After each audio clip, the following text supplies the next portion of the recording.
Welcome to the final Consecration Weekend video.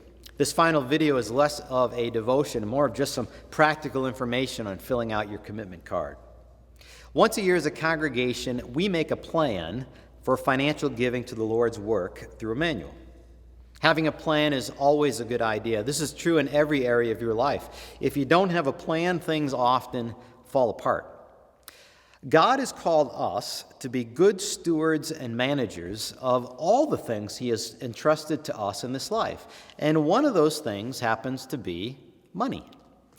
God's word in the New Testament talks about giving to the Lord's work according to what we have, not according to what we don't have. It also says that we give in accordance with our income. In other words, percentage giving is part of God's plan as He uses His church to teach and to baptize, to reach out to the lost and to care for those in need.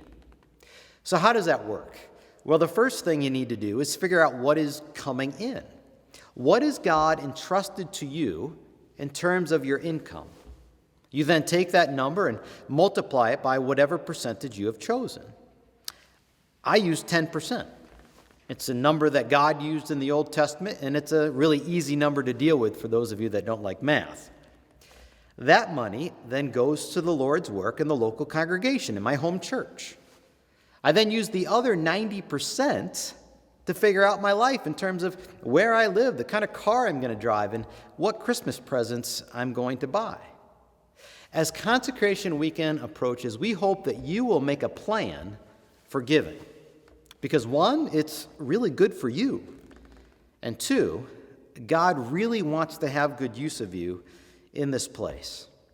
Can you imagine the good that could be done if this entire congregation made a plan for percentage giving? Thanks be to God for what He has done, and thanks be to God for what He will do in the future. After all, it's the Lord's church, and the gates of hell will not prevail. Have a great week in the Lord.